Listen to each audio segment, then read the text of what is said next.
So, what originally attracted you to Revolution? Just for people who don't know what it is, can you just give a nice little overview of what it's about, essentially? Well, essentially, it's a world that is plunged into darkness in instantaneously. We lose our ability to produce electricity. Yeah. So we're plunged into chaos, and it's a maelstrom of violence and whatnot. We pick it up 15 years in the future, and we see what society has become. In terms of our characters, I'm the leader of General Sebastian Monroe is the leader of a militia that occupies a major territory around Philadelphia. This is my right-hand man, Captain Tom Neville, soon to be promoted, I think. Isn't that right? Yeah, I like promotions. Give me one of those. All right. But and that's kind of where we start the world. Yeah, and you're both antagonists in the show, but you both have... Thank you. Finally! We get called villains. Finally! All the time, No, but they're antagonists. you're like the end of my I'm question. a little I saw that cranky, that's because right. I was about to ask you, you're both called antagonists, but you have reasons for doing what you do. So do you think you guys are actually bad guys, or do you think you've just kind of got wrapped up in the... Oh, there are no bad people, no bad characters, only bad actors. Like who? No, yes, you have to really relate to these wonderful characters that Eric Kripke has drawn. And I love all of them because they're all in different places. We get the exciting job of doing the exciting work. But the more you layer that character, the better it is for you. I'm informed by what's written, and I love that Tom Neville has so many different levels because he is a man of God and has a family, a wife and a child, and is doing what he's doing at the behest of a boss, means he's loyal. All these are great character traits, so I don't look at him as a bad guy. And likewise, you have to empathise with your character. And the great thing about what Eric's created is the motivation feels justified from the point of view of your character, which is good. It's not sort of evil for evil's sake. It's just the action is evil, but the intention comes from a place which was probably, born from need. Absolutely. There's nothing gratuitous about Revolution. It's thought out in terms Bit of violence, though. Yeah, well, I don't even think that's gratuitous. I think it's necessary. Yeah. People are, it comes out of a need, as you said, and an urgency to get what you want to get. Yeah. And what we want to get in this world is we want to put this at the center of this is a family moral drama. And it begins with Charlie trying to find her brother. It begins with Monroe trying to find the power. Yeah. And there are all these other elements that come in to put a halt to it, put it on hold. And we have an incredible season because you go backwards and forwards within the world of want and need, desire, and ambition. I was wondering, because you both have come from an interesting place, I think especially when you look at this show, because obviously you come from Breaking Bad, where you had a piece of work, we'll put it that way. So I mean, what was that like? Because you're not the same kind of antagonist. You have, like we were saying, you have more reasons for doing what you're doing. Absolutely.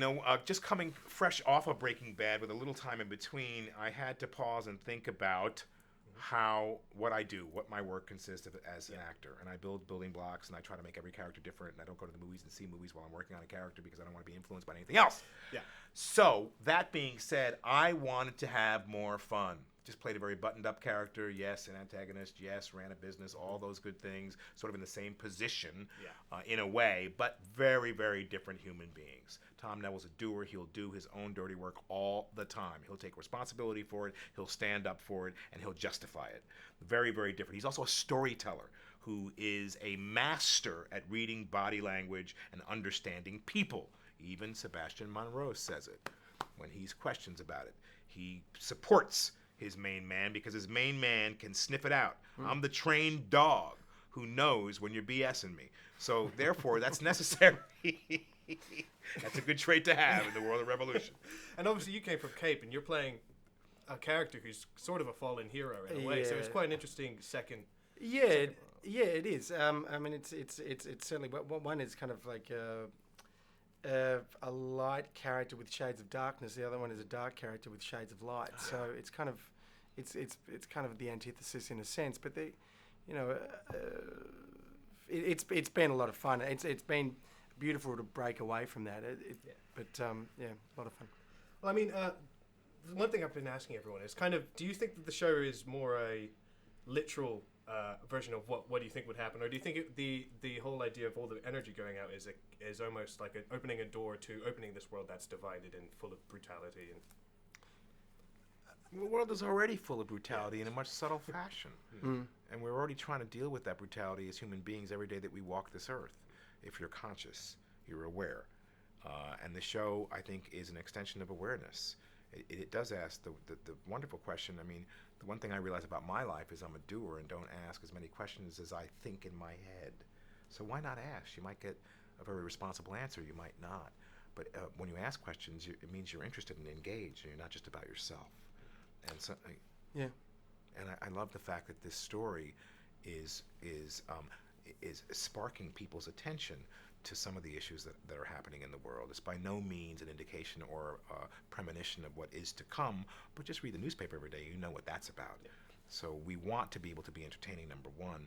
I am just so fascinated by the way Eric Kripke, J.J. Abrams, and Jon Favreau have put this together in embedding the larger question, not only of what if and what would you do, but what is your place in the world if it were to be like this? We play it out for you. You relate to who you like.